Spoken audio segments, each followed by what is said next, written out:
Good afternoon. This is Akashvani and I am Abhishek Mukhopadhyay with the Midday News.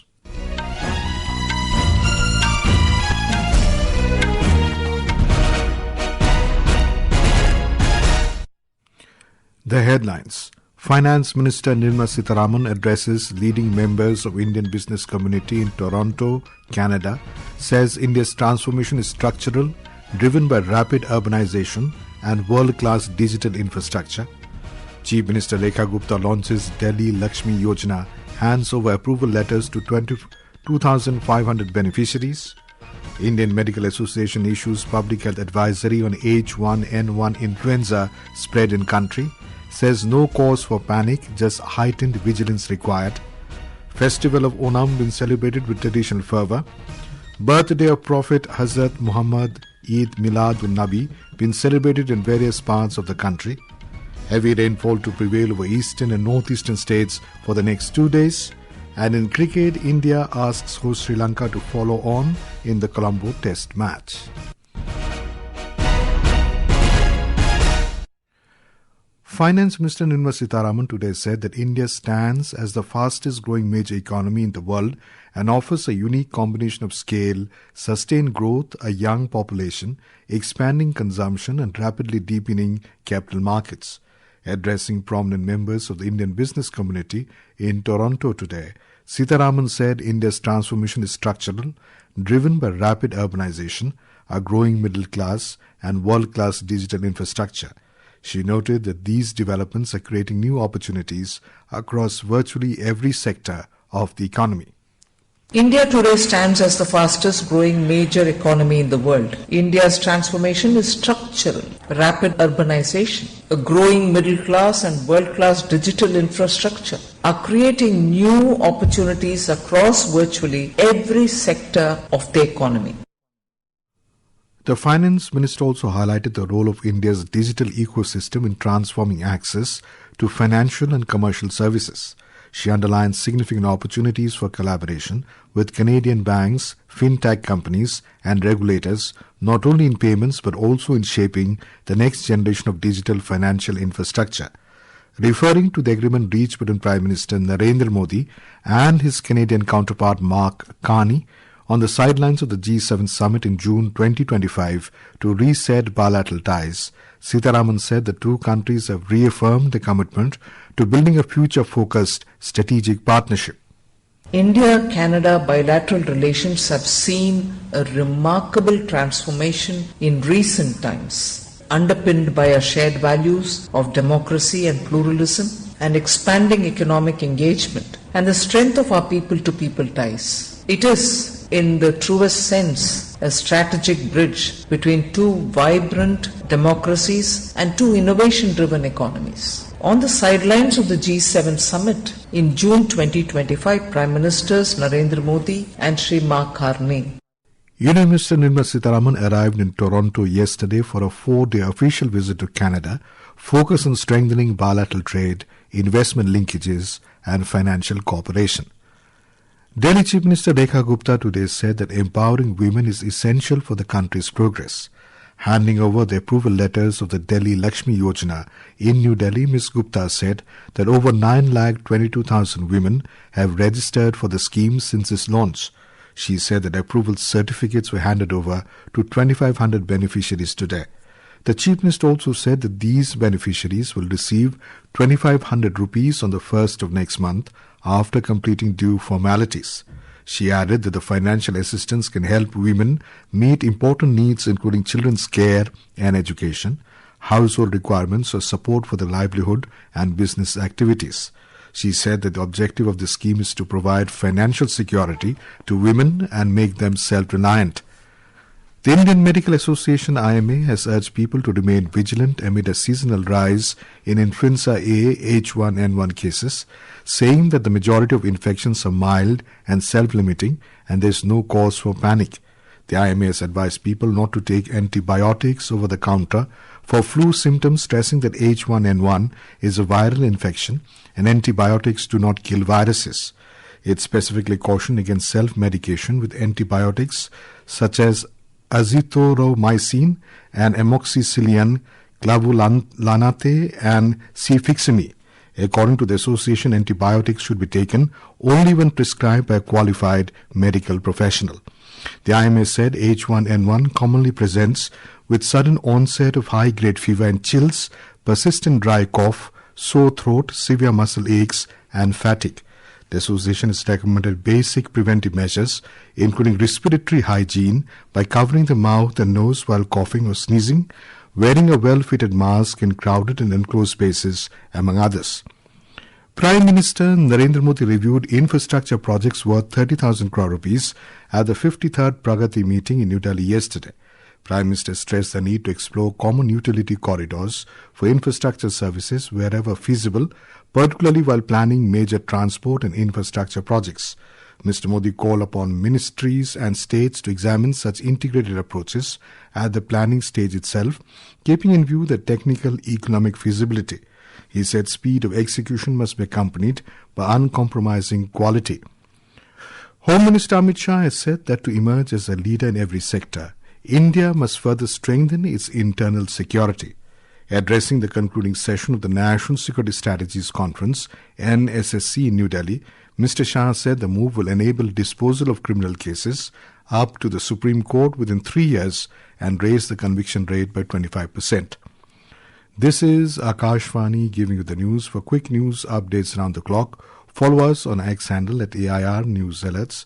And for details of stories and more, log on to our website www.newsonair.gov.in and download news on AIR app. India has asserted that the immediate priority of the United Nations Security Council must be to take steps to mitigate the humanitarian consequences of ongoing hostilities. Addressing a Security Council open debate titled Food Under Fire, the Security Council's role in mitigating global and local food crisis, India's permanent representative to the UN, P. Harish, called for safe, rapid and unimpeded humanitarian access as well as support for effective deconfliction arrangements. Food insecurity remains one of the gravest humanitarian consequences of armed conflict. Today's conflicts increasingly generate ripple effects far beyond the immediate theater of hostilities. Disruptions to energy markets, fertilizer supplies, maritime transport, humanitarian logistics and agricultural trade have demonstrated how regional conflicts can threaten food security across the world, with the greatest burden falling on developing countries that are highly import dependent. Let us nevertheless remain clear about the causality of this challenge.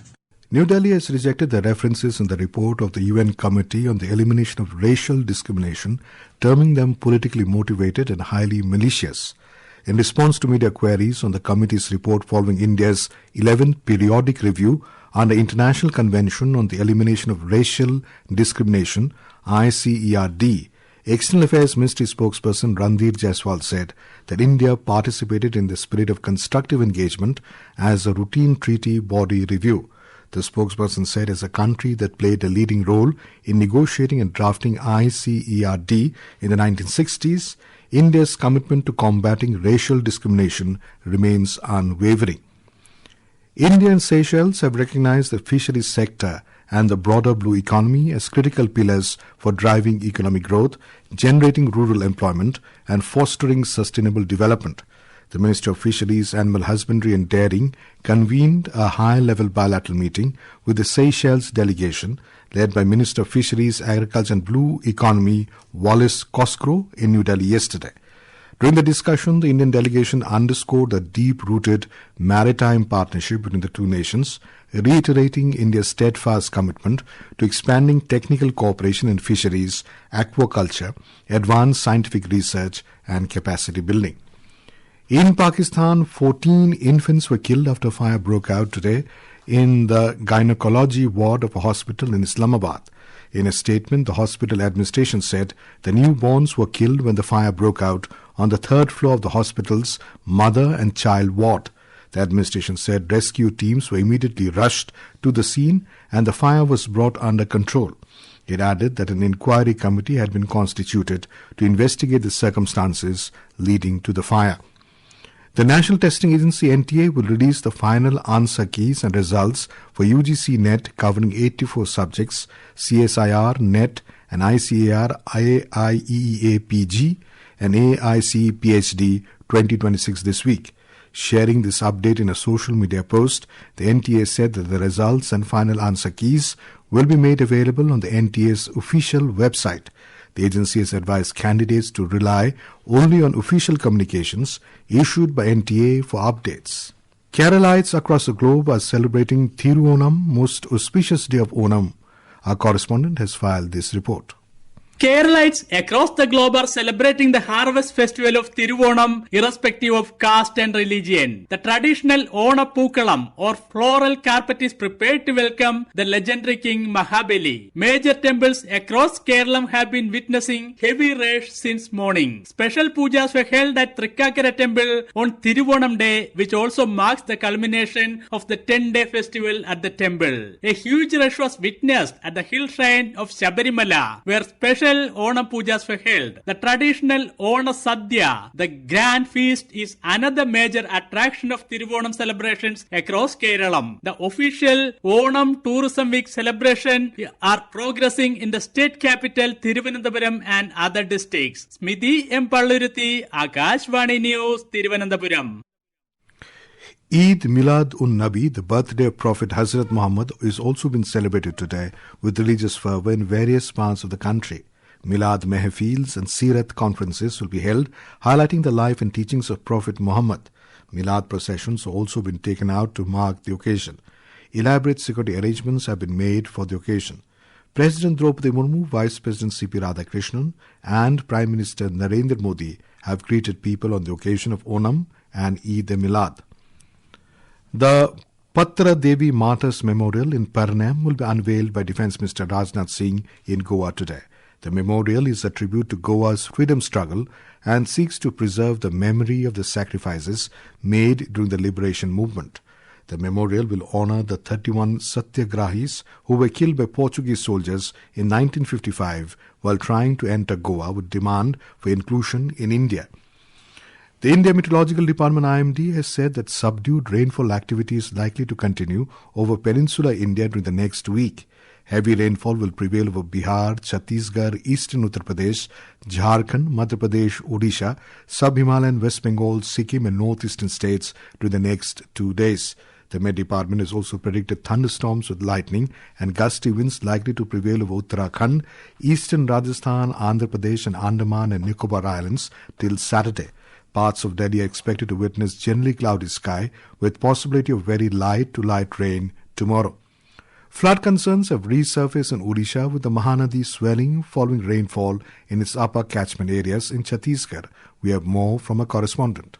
In Odisha, the flood situation remains a concern in several areas despite water levels in major rivers showing a receding trend. About 6,70,000 cusecs of water reached Mundali in Cuttack following rainfall in the upper catchment areas, raising the possibility of a rise in Mahanadi levels. The Baitarani has flooded again in Bhadrak, with Chandbali witnessing its third flood. More than 1 lakh people remain affected across 6 districts with 79 rescue teams deployed. The state government has said presently no flood situation in the Salandi, Subarnarekha and Brahmani rivers. The IMD has issued no rainfall warning for Odisha today but has forecast heavy rain tomorrow and very heavy rain at isolated places this weekend. Prakash Das for Akashvani News, Bhubaneswar. In men's cricket, host Sri Lanka were 179 for 3 against India in the second innings on the 4th day of the second test in Colombo when reports last came in. Earlier, India enforced the follow-on after bowling Sri Lanka out for 290 in the first innings. Resuming the first innings at 265 for 8 this morning, the hosts managed to add only 25 runs. And now, before we end the bulletin, the headlines once again. Finance Minister Nirmala Sitharaman addresses leading members of Indian business community in Toronto, Canada, says India's transformation is structural, driven by rapid urbanization and world-class digital infrastructure. Chief Minister Rekha Gupta launches Delhi Lakshmi Yojana, hands over approval letters to 2,500 beneficiaries, and Indian Medical Association issues public health advisory on H1N1 influenza spread in country, says no cause for panic, just heightened vigilance required. Festival of Onam been celebrated with traditional fervour. Birthday of Prophet Hazrat Muhammad, Eid Milad-un-Nabi, been celebrated in various parts of the country. And with that we end the Midday News.